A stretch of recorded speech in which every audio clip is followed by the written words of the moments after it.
2012년의 겨울은 유난히도 매서웠습니다. 살을 내는 듯한 칼바람이 불던 어느 날, 한 마을에서 성실하기로 소문난 40대 여성이 연기처럼 진발해버렸습니다. 그녀는 지갑도 핸드폰도 심지어 매일 신던 신발조차 남겨둔 채 홀연히 사라졌고, 그날 이후 가족들은 단 한 번도 그녀의 목소리를 들을 수 없었습니다. 하지만 이 실종 사건에서 가장 기이했던 점은 아내의 부재를 대하는 남편의 태도였습니다. 그는 너무나도 침착했고 마치 아내가 영원히 돌아오지 않을 것을 미리 알고 있는 사람처럼 평온했습니다. 과연 그 집의 닫힌 문 뒤에서는 무슨 일이 있었던 것일까? 이 미스터리한 실종 사건의 이면을 끝까지 추적하고 형사들이 마주한 차가운 진실을 함께 확인하고 싶다면 지금 바로 구독과 좋아요를 눌러주세요. 여러분이 듣고 싶은 사건이 있다면 댓글로 남겨주시는 것도 잊지 마시길 바랍니다. 사건의 시작은 피해자의 언니로부터 걸려온 한 통의 다급한 전화였습니다. 평소 자매간의 우애가 깊어 하루에도 몇 번씩 통화를 하던 사이였지만 며칠째 동생과의 연락이 닿지 않았습니다. 전화를 걸어도 신호음만 길게 이어질 뿐 끝내 연결되지 않았고 문자 메시지에도 답장은 없었습니다. 불길한 예감을 떨칠 수 없었던 언니는 곧장 동생의 집으로 찾아갔지만 문은 굳게 닫혀 있었고 집 안에서는 인기척조차 느껴지지 않았습니다. 결국 그녀는 떨리는 손으로 관할 경찰서를 찾아가 실종 신고를 접수했습니다. 당시 실종수사팀이 처음 이 사건을 접했을 때만 해도 단순한 가출이나 부부싸움 후에 일시적인 연락 두절로 판단하는 분위기가 강했습니다. 통계적으로 성인 실종 신고의 대다수는 단순 가출이나 채무 도피 혹은 가정 불화로 인한 경우가 많기 때문입니다. 하지만 현장에 출동한 형사들의 촉은 무언가 다르다는 것을 감지했습니다. 집 안은 지나치게 정돈되어 있었고 사람이 급하게 떠난 흔적이라곤 찾아볼 수 없었습니다. 가장 먼저 형사들이 접촉한 인물은 실종된 여성과 마지막까지 함께 있었을 남편 김 씨였습니다. 김 씨는 경찰의 방문에도 전혀 당황하지 않았습니다. 그는 오히려 덤덤한 표정으로 차를 내오며 수사관들에게 이렇게 진술했습니다. 아내는 며칠 전 저와 크게 말다툼을 했습니다.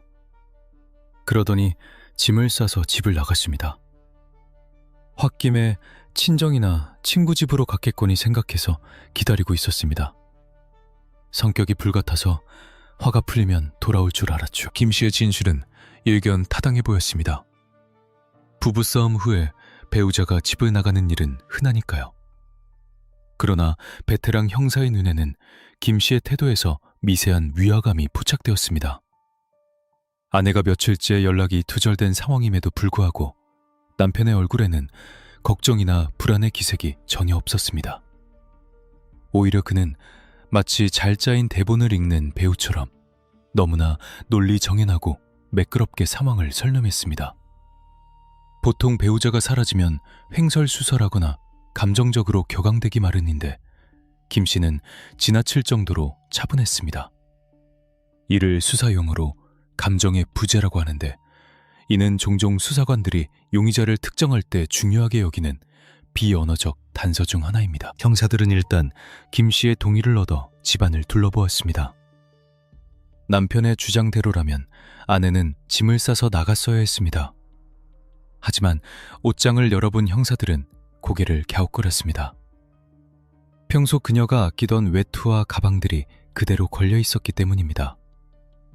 화장대 위에는 그녀가 매일 바르던 기초 화장품들이 가지런히 놓여 있었고 현관 신발장에는 그녀가 즐겨 신던 신발이 그대로 있었습니다. 짐을 싸서 나갔다고 하셨는데 평소 아내분이 자주 입던 옷이나 소지품이 그대로 있는 것 같습니다만 형사의 예리한 질문에도 김 씨는 눈 하나 깜짝하지 않고 대답했습니다. 아마 다른 가방에 현금을 챙겨서 나갔을 겁니다. 옷이야 나가서 사 입으면 그만이니까요. 저한테서 벗어나고 싶어 했으니 아마 가진 걸 다 버리고 새로 시작하고 싶었겠죠. 그의 대답은 막힘이 없었지만 형사들의 의구심은 더욱 깊어졌습니다.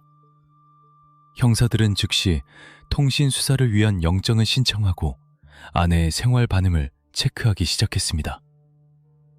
생활 반응이란 금융거래, 통화기록, 카드 사용 내역 등 사람이 살아있다면 응당 남겨야 할 사회적 흔적들을 말합니다. 만약 아내가 단순히 가출한 것이라면 어디선가 카드를 썼거나 전화를 건 기록이 나와야 했습니다. 며칠 후 분석 결과가 나왔습니다. 결과는 충격적이었습니다. 아내의 휴대전화 신호는 실종 당일 밤 자택 기지국 근처에서 마지막으로 잡힌 뒤 완전히 끊겨 있었습니다. 그 이후로 단 한 번도 전원이 켜지지 않았습니다. 금융 기록 또한 깨끗했습니다. 남편의 말대로 현금을 챙겨 나갔다 하더라도 도주나 잠적을 위해서는 교통카드나 신용카드 사용 내역이 한 번쯤은 포착되기 마련입니다. 그러나 그녀의 모든 사회적 활동은 그날 밤을 기점으로 뚝 끊겨 있었습니다. 마치 세상에서 지우개로 지워진 것처럼 말입니다. 담당 형사는 팀 회의에서 이렇게 말했습니다. 이건 단순 가출이 아닙니다. 자발적으로 나간 사람이 핸드폰도 끄고 돈 한 푼 안 쓰고 며칠을 버틴다? 불가능합니다. 누군가에 의해 강제로 이동되었거나 이미 이 세상 사람이 아닐 가능성이 높습니다. 수사팀은 즉시 사건을 단순 실종에서 강력 사건으로 전환했습니다. 그리고 수사의 화살표는 자연스럽게 단 한 사람, 남편 김 씨를 향했습니다. 하지만 심증만 있을 뿐 김 씨를 용의자로 특정할 만한 직접적인 증거 아무것도 없었습니다. 시신도 없었고 범행 도구도 발견되지 않았으며 집 안에서는 혈흔 반응조차 나오지 않았습니다. 형사들은 김 씨의 알리바이를 깰 수 있는 결정적인 단서를 찾기 위해 주변 탐문 수사에 돌입했습니다. 이웃 주민들을 상대로 그날 밤의 상황을 묻고 다니던 중 한 주민에게서 의미심장한 진술을 확보하게 됩니다. 그날 밤 새벽이었나? 김 씨네 집 쪽에서 뭔가 쿵쿵거리는 소리가 들렸어요. 그리고 차 시동 걸리는 소리도 났던 것 같은데 그 시간에 차를 몰고 나가는 건 좀 드문 일이라 기억이 나네요. 새벽 3시, 모두가 잠든 시간. 남편 김 씨는 아내가 집을 나갔다고 주장한 그날 밤 차를 몰고 어디론가 다녀온 것일까요? 만약 그가 거짓말을 하고 있다면 그 차가 향한 곳은 어디였을까요?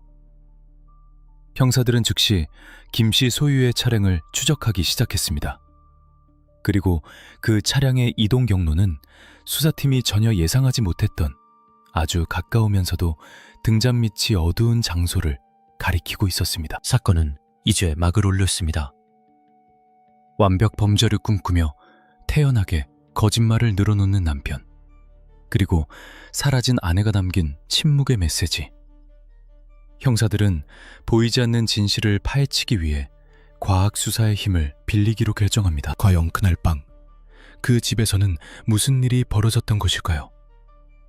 그리고 남편 김 씨가 그토록 감추고 싶어 했던 비밀은 무엇일까요? 형사들의 직감은 오랜 경험에서 우러나온 데이터베이스와도 같습니다.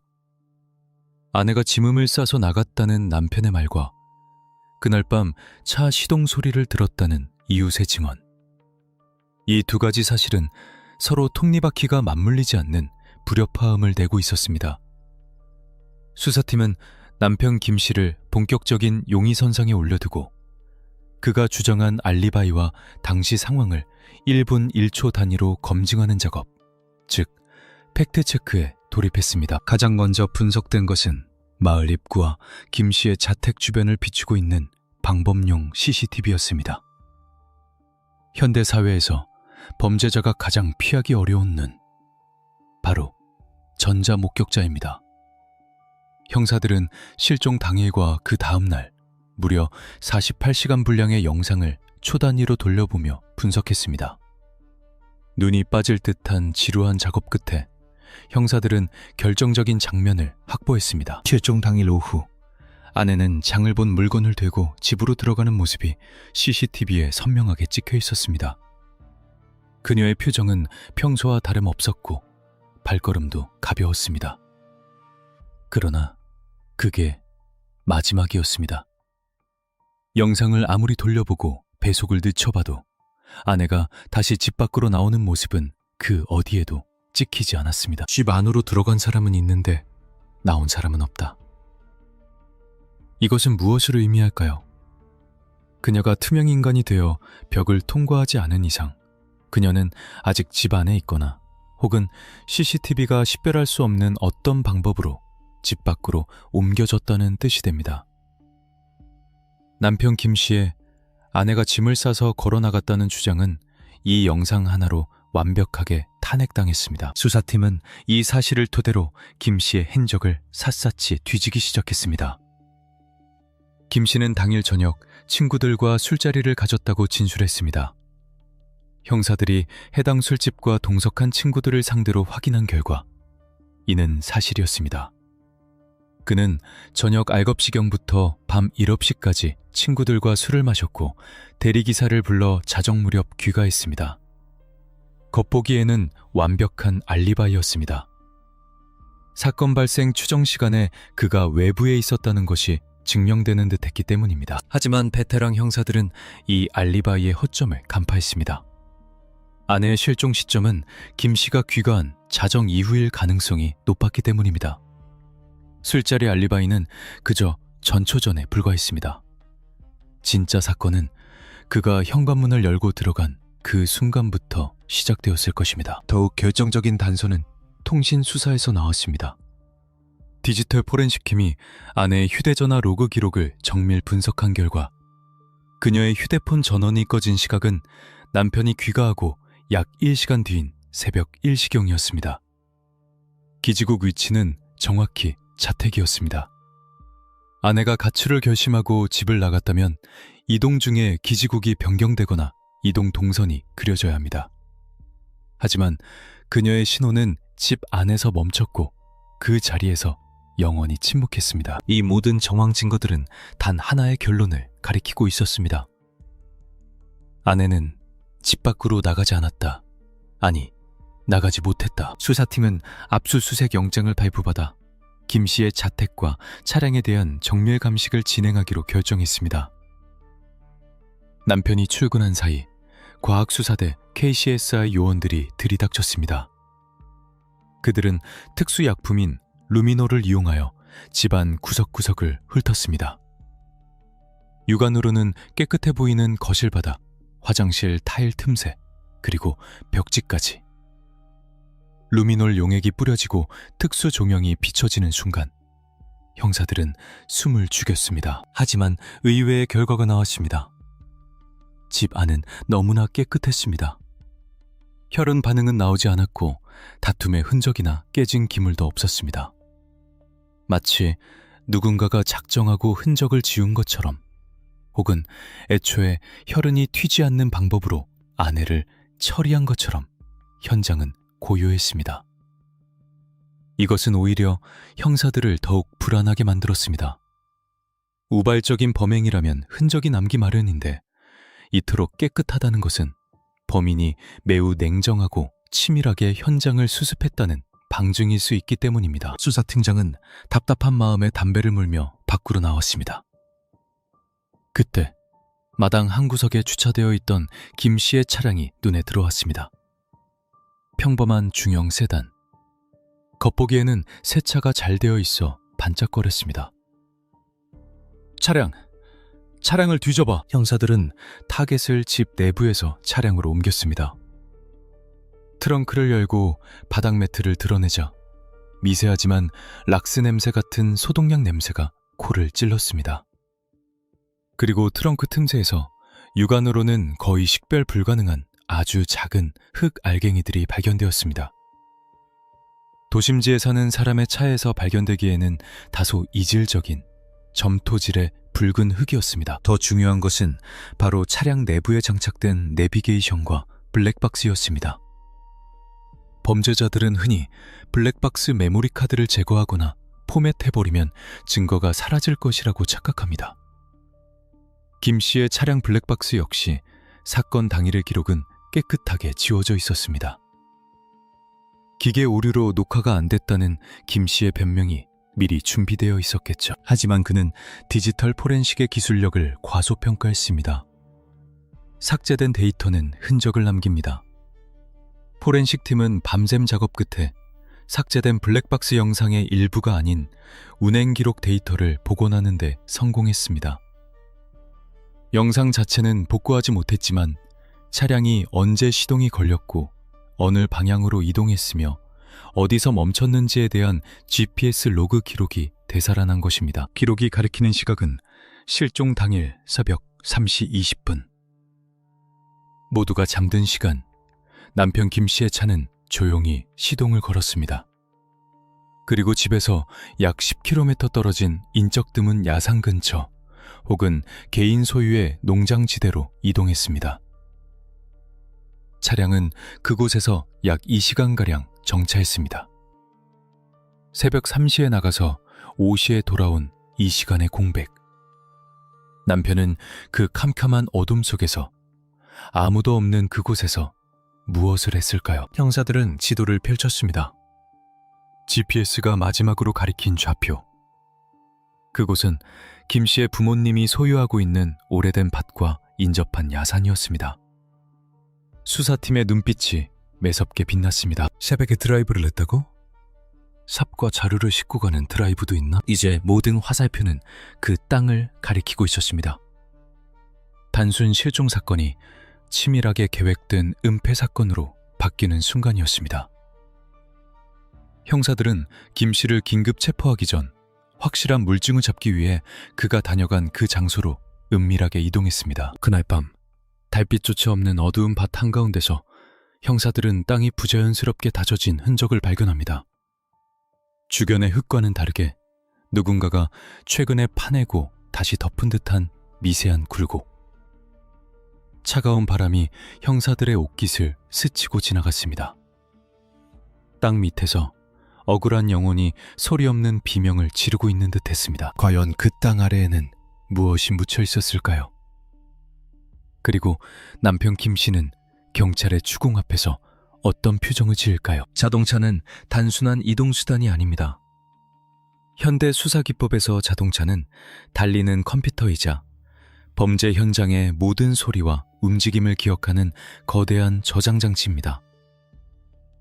남편 김 씨는 자신의 알리바이를 조작하기 위해 블랙박스 영상을 삭제하는 치밀함을 보였지만 기계의 기억소자 깊숙한 곳에 박힌 데이터의 파편까지는 완벽하게 긁어내지 못했습니다. 디지털 포렌식 팀이 복원한 것은 단순한 위치 정보 그 이상이었습니다. 그들은 삭제된 데이터 영역에서 이른바 이벤트 로그, 이뷰 이벤트 로그를 찾아냈습니다. 이는 차량에 충격이 가해지거나 급격한 전압 변화가 있을 때 기록되는 시스템 정보입니다. 새벽 3시 20분, 시동이 켜졌습니다.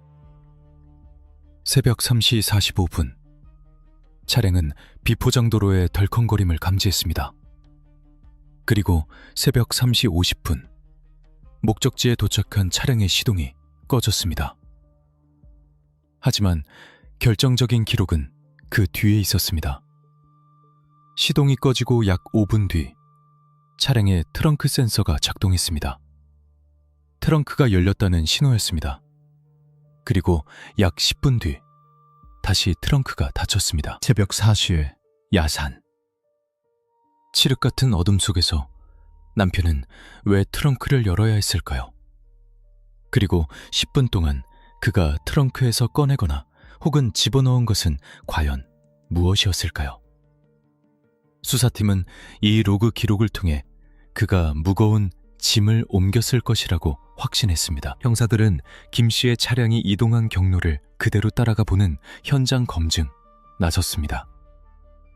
밤 슈바르시, 형사들이 탄 승합차는 김 씨의 집을 출발해 GPS가 가리키는 경로로 핸들을 꺾었습니다.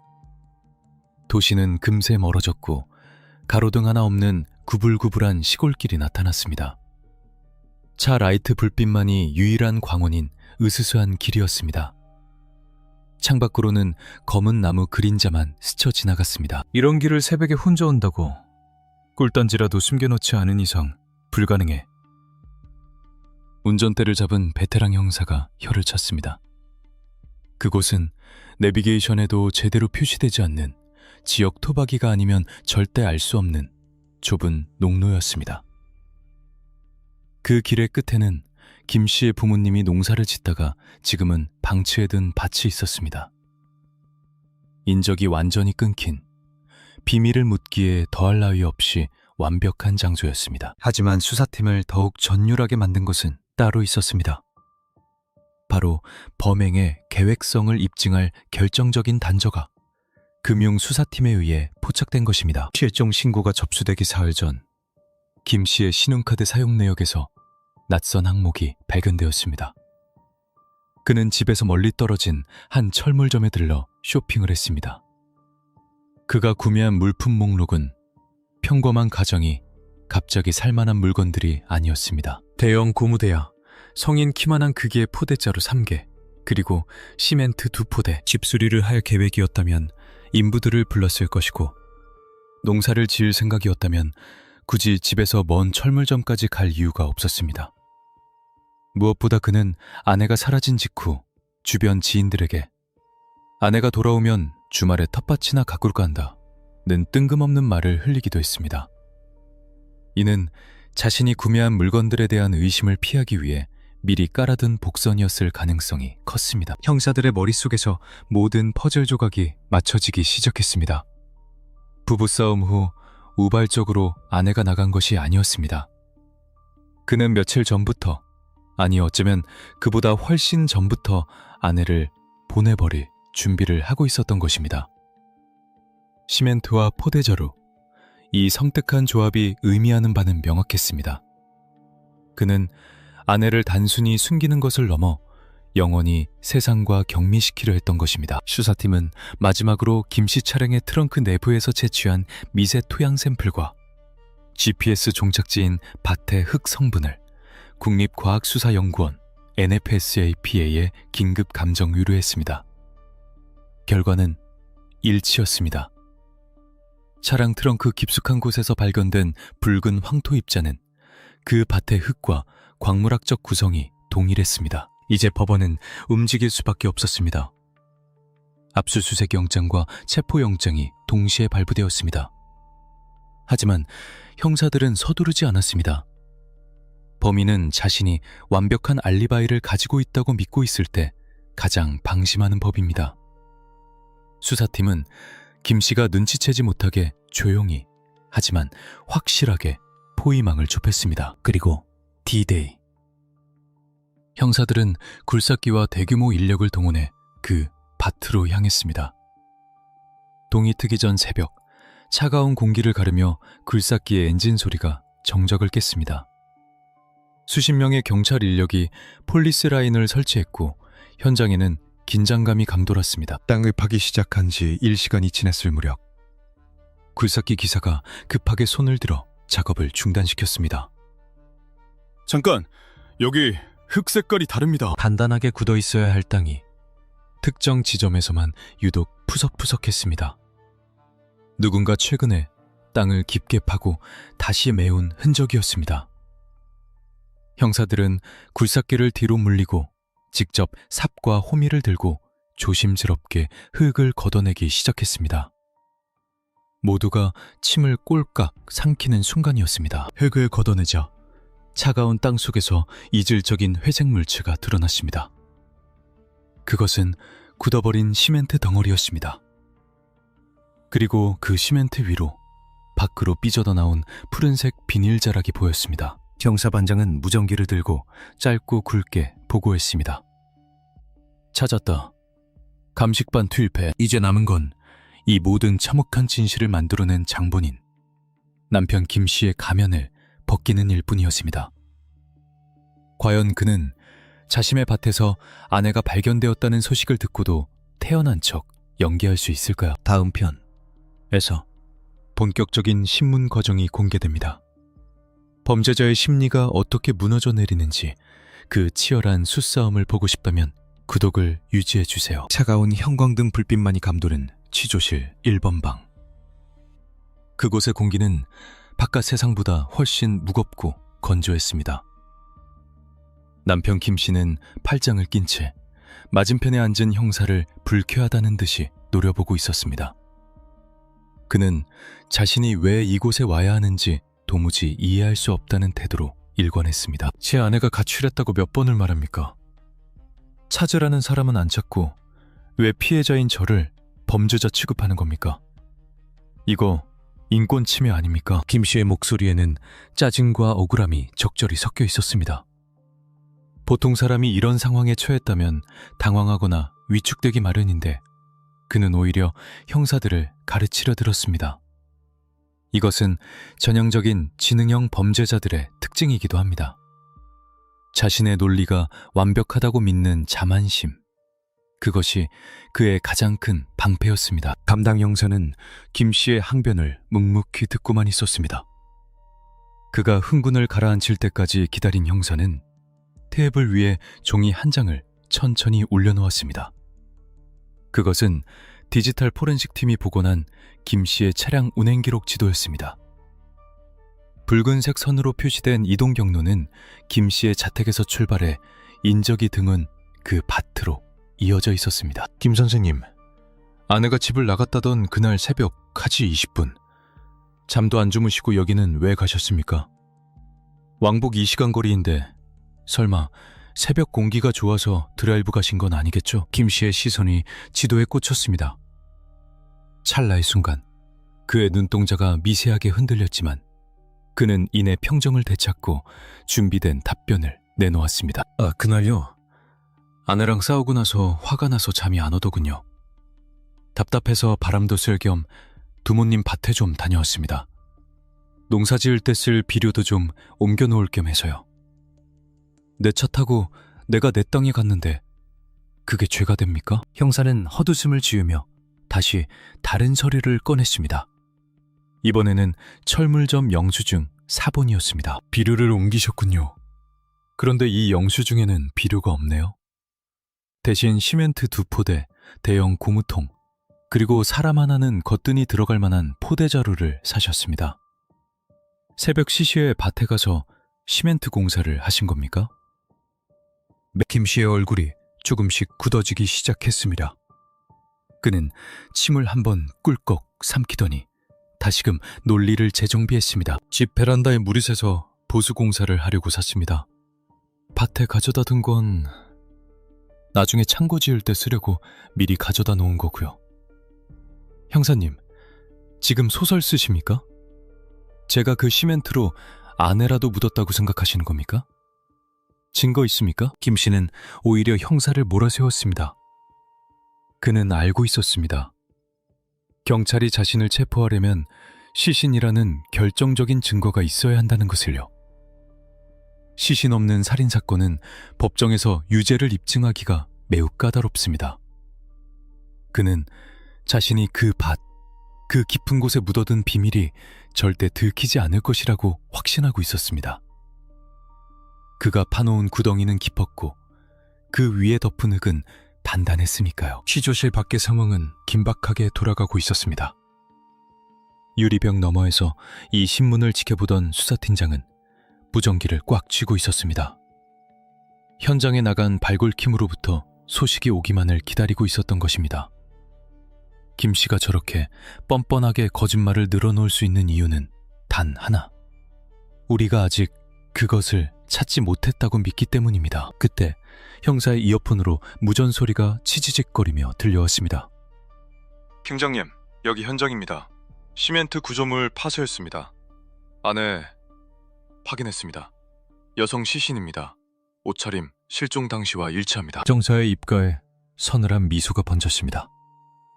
게임은 끝났습니다. 형사는 김 씨의 눈을 똑바로 응시하며 천천히 아주 또박또박 말했습니다. 김 선생님, 방금 창고 지을 때 쓰려고 시멘트를 밭에 뒀다고 하셨죠? 그렇다니까요. 그런데 참 이상하네요. 방금 우리 현장팀이 선생님 밭에서 그 시멘트를 발견했는데 그 안에 선생님이 그렇게 찾던 아내분이 주무시고 계시다는데요. 네? 김 씨의 표정이 산산조각 났습니다. 여유롭던 미소는 순식간에 사라지고 얼굴은 흑빛으로 변했습니다. 동공은 지진이 난 듯 흔들렸고 입술은 파르르 떨렸습니다. 그는 믿을 수 없다는 듯 멍하니 허공을 음시했습니다. 자신의 완벽한 계획이 그 깊은 땅속의 어둠이 백일화에 드러났다는 사실을 뇌가 거부하고 있는 듯 했습니다. 아니, 그럴 리가. 내가 얼마나 깊게... 그는 무의식 중에 입을 열었다가 황급히 다물었습니다. 하지만 이미 늦었습니다. 형사는 그 짧은 실언을 놓치지 않았습니다. 얼마나 깊게 뭐요? 묻으셨다고요? 형사는 자리에서 일어나 김 씨에게 다가갔습니다. 그리고 주머니에서 수갑을 꺼내 테이블 위에 던지듯 올려놓았습니다. 쇳소리가 차가운 취조실의 정막을 깼습니다. 당신을 살인 및 사체 유기 혐의로 긴급 체포합니다. 변호사를 선임할 수 있고 변명의 기회는 법정에서 판사님께 실컷 하세요. 여기서는 더 이상 당신의 연극을 봐줄 관객이 없습니다. 김 씨는 고개를 떨구었습니다. 어깨가 가늘게 떨리고 있었습니다. 그것은 죄책감 때문이었을까요? 아니면 자신의 범죄가 발각된 것에 대한 분함 때문이었을까요? 수사관들이 그를 일으켜 세우자 그는 힘없이 끌려갔습니다. 그토록 당당하던 가장의 모습은 온데간데 없고 그저 초라한 범죄자 한 명만이 남아있을 뿐이었습니다. 하지만 수사는 여기서 끝이 아니었습니다. 시신은 발견되었지만 정확한 사인과 범행 동기를 밝혀내는 과정이 남아있었습니다. 왜 그는 평생을 약속한 아내에게 이토록 잔혹한 짓을 저질렀을까요? 부검 결과가 말해줄 마지막 진실, 그리고 그가 숨기고 있던 비틀린 욕망의 실체가 다음 단계에서 드러납니다. 국립과학수사연구원 국과수의 부검실 공기는 언제나 서늘합니다. 그곳은 억울하게 눈을 감은 자들이 마지막으로 자신의 이야기를 들려주는 곳이죠. 산자들의 거짓말이 과학 앞에 무릎 꿇는 진실의 법정입니다. 밭에서 발견된 시멘트 덩어리는 조심스럽게 국과수로 이송되었습니다.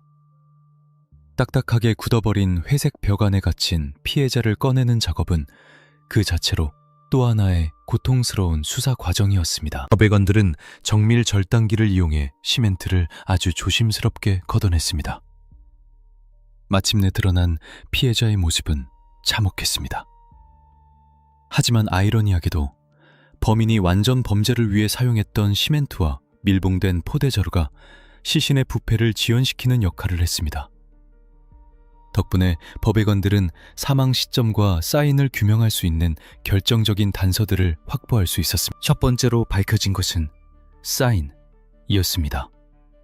피해자의 몸에서는 흉기에 찔리거나 등기에 맞은 외상은 발견되지 않았습니다. 이것은 수사 초기 집안에서 루미놀 반은 나오지 않았던 이유를 명쾌하게 설명해 주었습니다. 범인은 피를 흘리게 하는 방식이 아닌 더 조용하고 은밀한 방법을 택했던 것입니다. 그녀의 목 부위에서는 선명한 사큰, 등에 의해 졸린 자국광이 발견되었습니다. 경부 압박에 의한 질식사. 법의관의 소견은 단호했습니다. 누군가 뒤에서 끈이나 줄 같은 도구를 이용해 강한 힘으로 목을 졸랐다는 뜻입니다. 더 주목해야 할 점은 피해자의 손톱 밑과 팔뚝이었습니다. 보통 깨어있는 상태에서 공격을 받으면 피해자는 살기 위해 본능적으로 범인을 핥히거나 방어 자세를 취하게 되는데 이를 방어흔이라고 합니다. 하지만 피해자의 몸에는 저항의 흔적이 거의 남아있지 않았습니다. 이것은 무엇을 의미할까요? 범행이 피해자가 전혀 예상치 못한 순간 혹은 저항할 수 없는 상태에서 이루어졌다는 것을 암시합니다. 가장 유력한 시나리오는 피해자가 가장 편안하게 쉬고 있어야 할 시간, 즉 수면 중에 공격을 받았을 가능성입니다.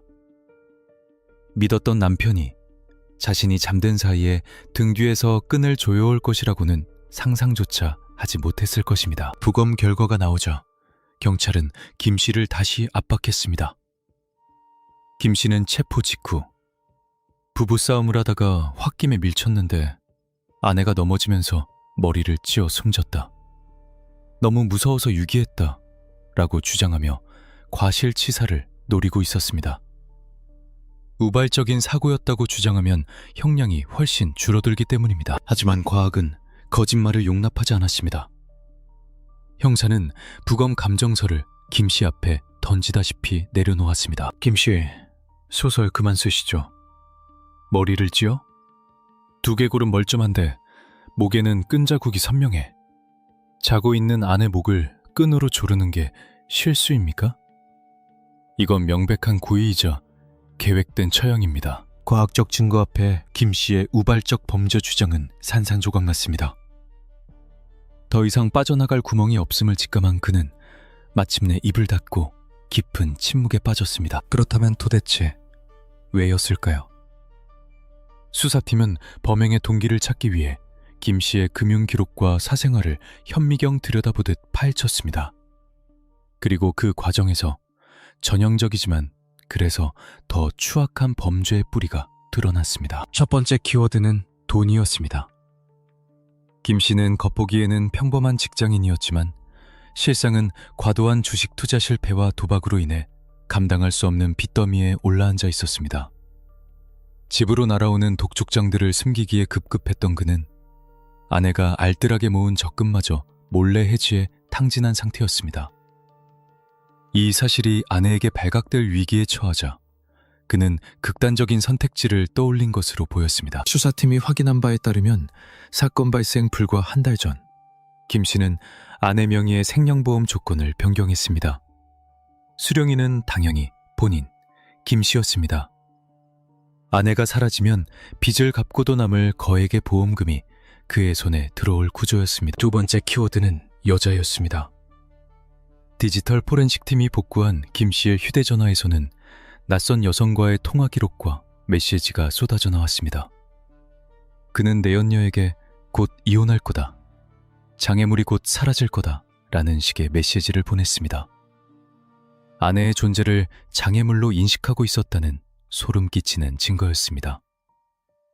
내연녀와의 새로운 출발을 꿈꾸기 위해 조강지처를 차가운 땅 속에 묻어버릴 계획을 세운 것입니다. 돈과 지정.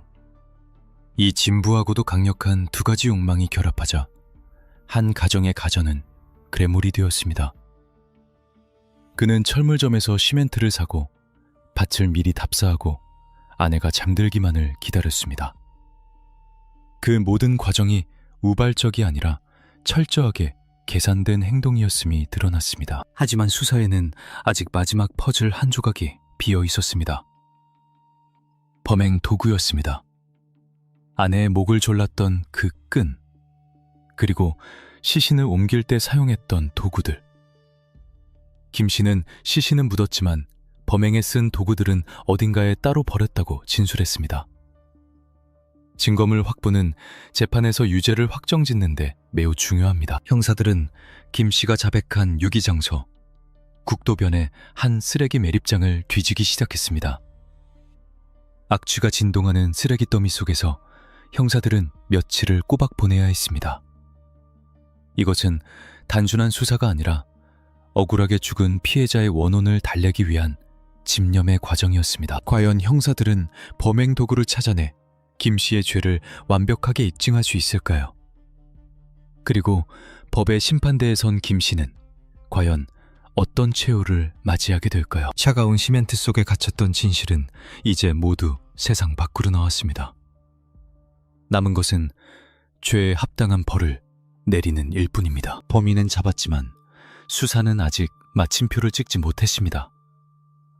법정에서 범인이 진술을 번복하거나 증거 불충분을 이유로 형량을 줄이려는 시도를 원천 봉쇄하기 위해서는 범행에 사용된 도구를 찾아내는 것이 급선무였습니다. 김 씨는 범행 직후 아내의 목을 졸랐던 넥타이와 그녀의 소지품을 검은 비닐봉지에 담아 국도변 쓰레기 수거장에 버렸다고 자백했습니다. 문제는 그 쓰레기들이 이미 수거되어 거대한 매립지로 옮겨졌다는 점이었습니다. 형사들은 난지도를 방불케 하는 지역 쓰레기 매립장으로 향했습니다. 악취가 코를 찌르고 파리떼가 들끓는 그곳에서 형사들은 방진복을 입고 산처럼 쌓인 쓰레기 더미를 파헤치기 시작했습니다. 이것은 모래사장 바늘 찾기보다 더 고통스럽고 막막한 작업이었습니다. 하지만 그들은 포기하지 않았습니다. 피해자의 억울함을 풀어줄 마지막 열쇠가 저 쓰레기산 어딘가에 묻혀 있었기 때문입니다. 꼬박 사흘. 형사들의 얼굴이 검게 그을리고 탈진 직전까지 갔을 무렵 기적 같은 소식이 들려왔습니다. 찾았습니다. 여기입니다. 쓰레기 더미 깊숙한 곳에서 발견된 검은 비닐봉지. 그 안에는 김 씨가 진술한 대로 범행에 쓰인 넥타이와 아내 신분증, 그리고 부서진 휴대전화가 고스란히 들어 있었습니다. 국과수 감식 결과 넥타이에서는 피해자의 DNA와 김 씨의 지문이 동시에 검출되었습니다. 이로써 김 씨를 옥죄는 증거의 사슬은 완벽하게 완성되었습니다. 모든 증거가 확보되자 경찰은 사건의 하이라이트이자 한국 수사 절차의 특징 중 하나인 현장 검증 재현을 실시했습니다. 현장 검증이란 범인을 범행 장소로 데려가 당시 상황을 똑같이 재현하게 함으로써 자백의 신빙성을 확인하는 절차입니다. 현장 검증이 있던 날, 김 씨의 집 앞은 인산인해를 이루었습니다. 소식을 듣고 달려온 동네 주민들과 취재진으로 발 디딜 틈이 없었습니다. 주민들은 어떻게 사람 탈을 쓰고 그럴 수 있냐, 살인마의 얼굴을 공개하라며 분노를 토해냈습니다. 곧이어 호송차 문이 열리고 포송줄에 묶인 김 씨가 모습을 드러냈습니다. 그는 푹 눌러쓴 모자와 마스크로 얼굴을 가리고 있었지만 쏟아지는 비난에도 고개를 숙이지 않는 꼿꼿한 자세를 유지했습니다.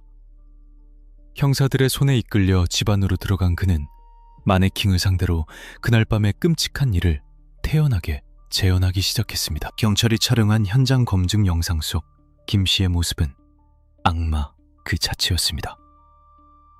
그는 침대에 누워있는 마네킹 아내 역할에게 다가가 목을 조르는 신용을 하면서도 손을 떠는 기색이 전혀 없었습니다.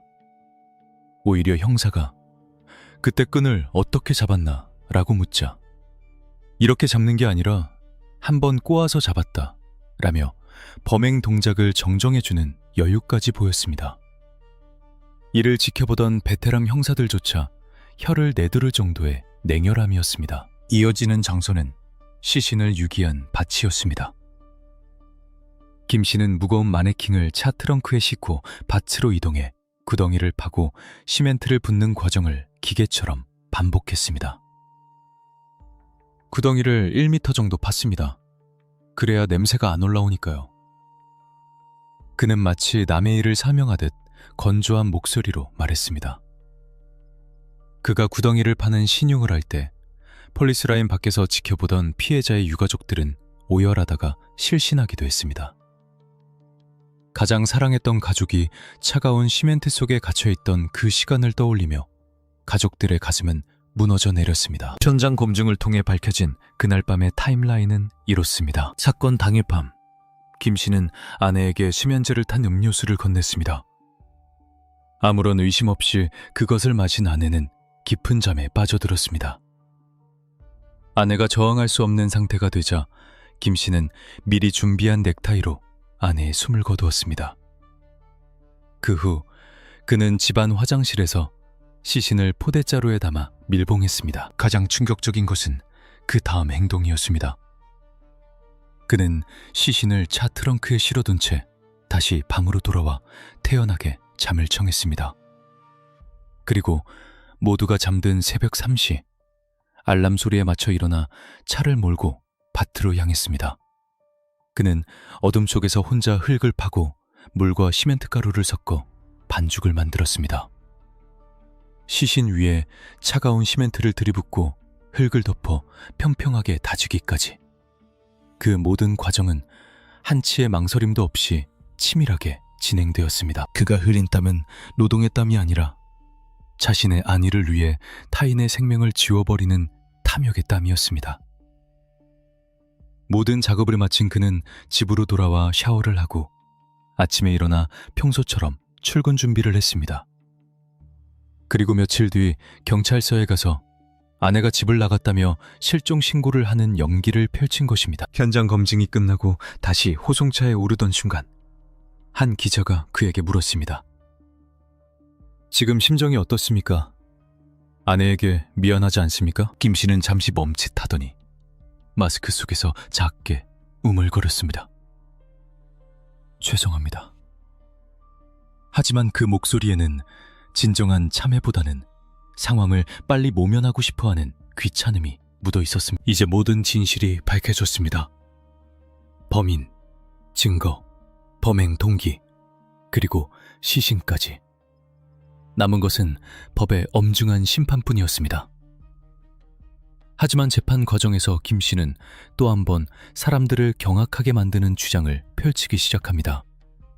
끝까지 자신의 죄를 뉘우치지 않고 형량을 줄이기 위해 법과 거래를 시도하는 그의 추악한 민낯. 과연 대한민국 법원은 그에게 어떤 판결을 내렸을까요? 정의는 실현되었을까요? 2013년 어느 날 법정 안에는 무거운 침묵만이 감돌고 있었습니다. 방청석을 가득 메운 사람들의 시선은 단 한 곳, 피고인석에 앉아있는 남편 김 씨에게 쏠려 있었습니다. 수의를 입고 고개를 숙인 그의 모습은 체포 당시 당당했던 태도와는 사뭇 달라 보였습니다. 하지만 검찰 측과 변호인 측의 치열한 법리 공방이 시작되자 김 씨는 다시 한번 본색을 드러내기 시작했습니다. 이 비극적인 사건의 마지막 장, 법의 심판이 내려지는 순간을 끝까지 지켜봐 주시길 바랍니다. 정의가 어떻게 실현되는지, 그리고 남겨진 사람들의 아픔은 무엇인지 이야기하려 합니다. 아직 구독하지 않으셨다면 지금 구독 버튼을 눌러주세요. 재판의 핵심 쟁점은 명확했습니다. 계획된 범행인가? 우발적인 사고인가? 검찰은 김 씨에게 법정 최고형을 구형했습니다. 검사는 김 씨가 사전에 치밀하게 범행을 준비했다는 증거들을 조목조목 제시했습니다. 범행 며칠 전 철물점에서 구입한 시멘트와 고무통, 아내 몰래 변경한 보험 계약서, 그리고 내연녀에게 보낸 장애물이 사라질 것이라는 문자 메시지까지. 이 모든 것은 김 씨가 아내를 제거할 명확한 목적을 가지고 움직였다는 고의성을 입증하는 결정적인 단서들이었습니다. 검사는 격앙된 목소리로 재판부를 향해 외쳤습니다. 피고인은 평생을 함께하기로 약속한 배우자를 가장 잔혹한 방법으로 살해했습니다. 범행 도구를 미리 준비하고 시신을 유기한 뒤 실종 신고를 하는 등 수사기관을 기만했습니다. 이는 인간으로서 최소한의 양심마저 저버린 행위입니다. 하지만 김 씨와 그 변호인은 끝까지 우발적 범행을 주장했습니다. 그들은 김 씨가 비톡촉에 시달려 심리적으로 매우 불안정한 상태였으며 부부싸움 도중 아내의 비난을 참지 못해 순간적으로 이성을 잃었다고 변론했습니다. 존경하는 재판장님, 피고인은 현재 깊이 반성하고 있습니다. 처음부터 죽일 의도는 없었습니다. 단지 말다툼 끝에 벌어진 비극적인 사고였습니다. 시신을 유기한 것 또한 너무나 겁이 나서 한 어리석은 행동이었습니다. 김 씨 역시 채워진 술에서 눈물을 흘리며 선처를 호소했습니다. 죽을 죄를 지었습니다. 아내에게 너무나 미안합니다. 평생 속죄하며 살겠습니다. 그의 눈물은 과연 진실했을까요? 방청석에서 이를 지켜보던 피해자의 유가족들은 분노를 참지 못해 오열했습니다. 딸을, 자매를 차가운 시멘트 바닥에 묻어버린 그가 이제 와서 흘리는 눈물은 유가족들에게 더 큰 상처를 줄 뿐이었습니다. 재판부는 김 씨의 주장을 받아들였을까요? 며칠 뒤 열린 선고 공판. 판사는 판결문을 읽어내려가기 시작했습니다. 법정의 공기가 얼어붙었습니다. 피고인의 죄질은 극히 불량하다. 판사의 첫마디였습니다. 재판부는 검찰이 제시한 증거들을 모두 인정했습니다. 특히 시멘트와 범행 도구를 미리 구입한 점을 들어 우발적 사고라는 변호인의 주장을 단호히 배척했습니다. 피고인은 경제적 문제와 내연 관계 등 자신의 욕망을 위해 아내를 살해할 계획을 세웠다. 범행 수법 또한 일반인의 상식으로는 상상하기 힘들 정도로 잔혹하고 엽기적이다. 무엇보다 피고인은 범행 후 시신을 유기하고 태연하게 생활하며 알리바이를 조작하려 했다. 이는 피고인이 생명을 경시하고 있으며 진정한 반성의 기미가 없음을 보여준다. 한결문의 낭독이 이어질수록 김 씨의 어깨는 점점 움츠러들었습니다. 그리고 마침내 주문이 낭독되었습니다. 피고인 김 씨에게 징역 30년을 선고한다. 재판부는 그에게 사회로부터의 장기간 격리를 명령했습니다. 비록 사형이나 무기징역은 아니었지만 당시 양형 기준으로 볼 때 매우 무거운 중형이었습니다. 30년. 그가 감옥에서 나오게 될 때면 이미 노인이 되어 있을 긴 시간입니다. 재판이 끝나고 김 씨가 교도관들에게 이끌려 법정을 나갈 때 유가족 중 한 명이 그를 향해 소리쳤습니다. 네가 사람이냐? 내 딸 살려내! 법정은 눈물바다가 되었습니다. 김 씨는 끝내 유가족 쪽을 쳐다보지 않았습니다.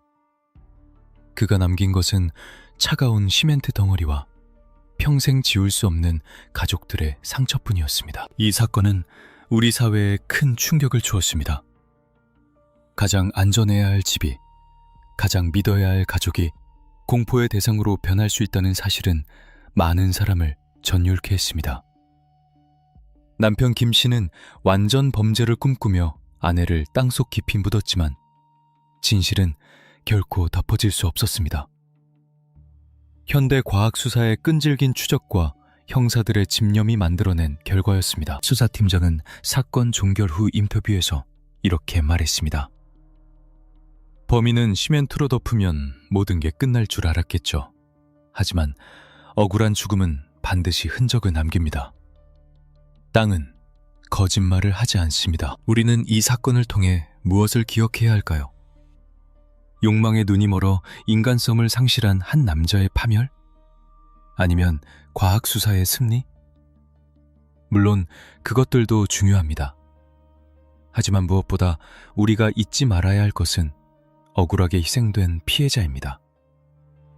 그녀는 누군가의 소중한 딸이자 성실한 아내, 그리고 따뜻한 이웃이었습니다.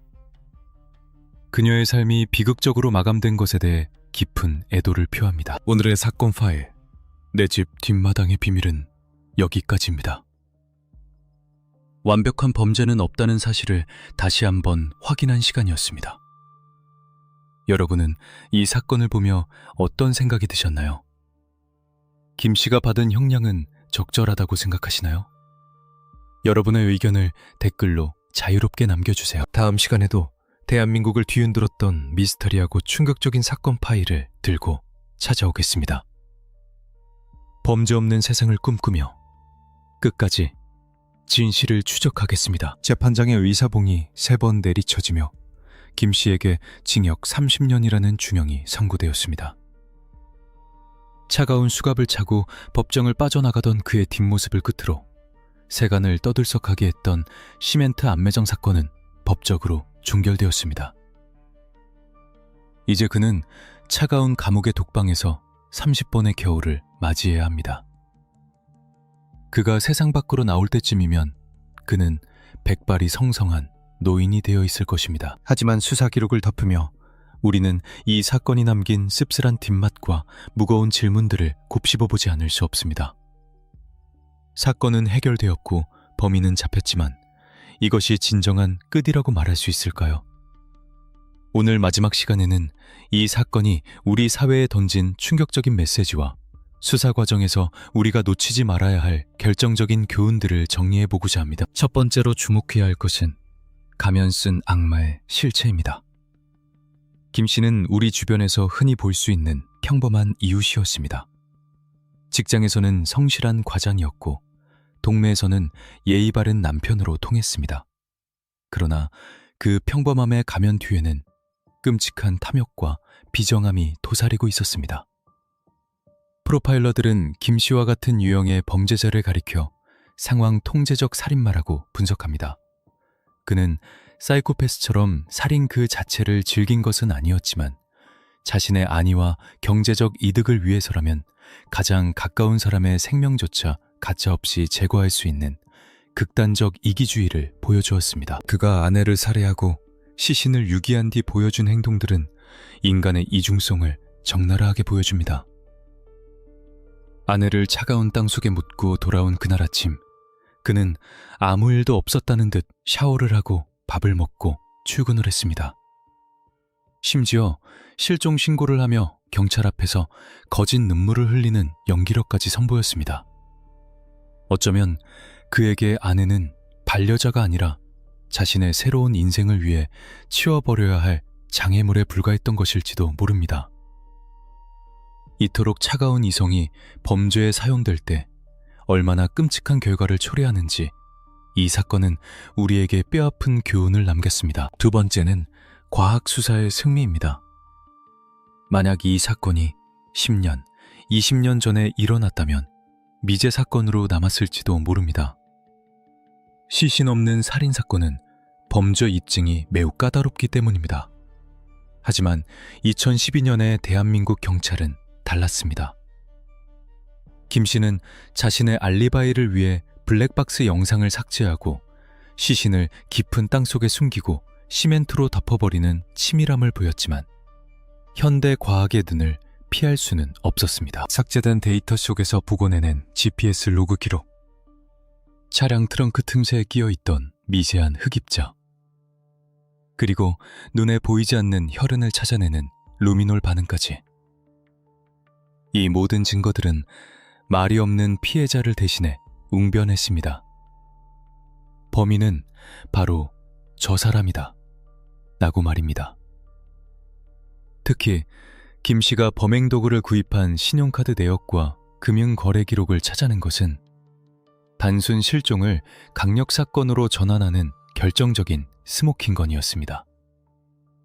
범죄자는 흔적을 지웠다고 생각하지만 디지털 세상은 그가 남긴 전자적 발자국을 영원히 기억하고 있었던 것입니다. 세 번째로 우리가 기억해야 할 것은 피해자의 억울함입니다. 우리는 범인의 잔혹함과 수사 과정의 긴박함에 집중하느라 종종 피해자가 겪었을 공포와 고통을 잊곤 합니다. 그녀는 누구보다 가정을 지키기 위해 노력했던 성실한 여성이었습니다. 남편의 빚을 갚기 위해 알뜰하게 살림을 꾸려왔고 마지막 순간까지도 남편을 믿고 잠들었을 것입니다. 그런 그녀가 가장 안전해야 할 집에서 가장 신뢰했던 사람의 손에 의해 생을 마감했다는 사실은 비극을 넘어선 공포입니다. 그녀가 묻혀있던 그 밭, 차가운 시멘트 덩어리 속에서 그녀는 얼마나 춥고 외로웠을까요? 30년이라는 형량이 확정되었을 때 유가족들은 사람을 죽였는데 고작 30년이냐며 울분을 토했습니다. 법의 잣대로는 그것이 정의였을지 모르지만 가족을 잃은 유가족들의 가슴에 난 구멍은 그 어떤 판결로도 메울 수 없을 것입니다. 우리는 이 사건을 단순한 흥미 위주의 얘기거리가 아니라 한 사람의 존엄한 생명이 희생된 안타까운 비극으로 기억해야 할 것입니다. 마지막으로 이 사건은 관계의 신뢰에 대해 다시 한번 생각하게 만듭니다. 10길 물속은 알아도 한 개의 사람 속은 모른다는 옛말이 있습니다. 부부라는 이름으로 묶여 있어도 타인의 마음속 깊은 곳에 있는 욕망까지는 들여다볼 수 없습니다. 물론 모든 사람을 의심하며 살 수는 없겠지만 적어도 내 곁에 있는 사람과의 소통이 단절되었을 때, 그리고 그 관계에 돈이나 다른 욕망이 개입되었을 때 비극의 씨앗이 싹틀 수 있다는 사실을 경계해야 합니다. 사건은 끝났지만 그 밭에 불던 차가운 바람 소리는 아직도 많은 이들의 기억 속에 남아 있습니다. 김 씨는 감옥에서 자신의 죄를 참회하고 있을까요? 아니면 여전히 운이 없어서 잡혔다고 생각하고 있을까요? 진실은 오직 그만이 알겠지만 한 가지 확실한 것은 정의의 여신은 눈을 가리고 있을지언정 결코 잠들지 않는다는 사실입니다. 오늘 전해드린 비밀의 사건 파일은 여기까지입니다. 우리가 이 끔찍한 사건을 되짚어보는 이유는 단순히 과거의 공포를 소비하기 위함이 아닙니다. 다시는 이런 비극이 반복되지 않기를 바라는 마음, 그리고 억울하게 희생된 이들을 잊지 않겠다는 다짐 때문입니다. 뒷이야기 끝까지 함께해 주신 여러분께 진심으로 감사드립니다. 오늘 이야기가 여러분에게 깊은 울림을 주었다면, 그리고 앞으로도 대한민국 곳곳에 숨겨진 진실을 파헤치는 여정에 함께하고 싶으시다면 구독과 좋아요를 부탁드립니다. 여러분의 작은 관심이 억울한 진실을 밝히는 등불이 됩니다. 저는 다음 시간 더 미스터리하고 충격적인 사건 파일, 그 이면에 숨겨진 진실을 들고 다시 찾아오겠습니다. 지금까지 사건을 읽어주는 남자였습니다. 편안한 밤 보내십시오.